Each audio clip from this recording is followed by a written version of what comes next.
Hi friends, అందరికీ నమస్కారం. Friends, ఈ వీడియోలో రెండు తెలుగు రాష్ట్రాలకు సంబంధించిన వెదర్ అప్డేట్ ఇప్పుడే రావడం జరిగిందండి. వీడియోలోకి వెళ్ళి వివరాలు తెలుసుకునే ముందుగా మన ఛానల్ని సబ్స్క్రైబ్ చేసుకోండి.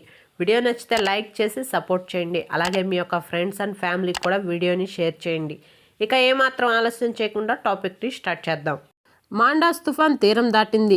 అల్పపీడనంగా బలహీనపడగా దీని ప్రభావంతో గత 2 రోజులుగా వర్షాలు కురుస్తున్నాయి. ఇవాళ కూడా ఉత్తర కోస్తాలోని తేలికపాటి నుండి ఓ మోస్తారు వర్షాలు కురిసే అవకాశం ఉందని భారత వాతావరణ విభాగం పేర్కొంది. కోస్తాంధ్ర, రాయలసీమలోని కొన్ని చోట్ల రాగల 48 గంటల్లో ఉరుములు మెరుపులతో కూడిన భారీ వర్షాలు పడవచ్చని ఐఎండీ పేర్కొంది.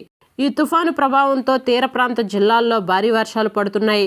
ఎన్టీఆర్, కృష్ణా, పల్నాడు, బాపట్ల, ప్రకాశం జిల్లాల్లో మరికొన్ని గంటల పాటు భారీ వర్షాలు కురిసే అవకాశం ఉందని వాతావరణ శాఖ తెలిపింది.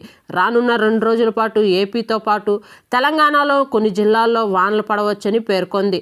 రేపు హైదరాబాద్, మహబూబ్ నగర్, ఖమ్మం, సూర్యాపేట, భద్రాద్రి, నల్గొండ జిల్లాల్లో తేలికపాటి నుండి ఓ మోస్తారు వర్షాలు పడే అవకాశం ఉందని వాతావరణ శాఖ వెల్లడించింది.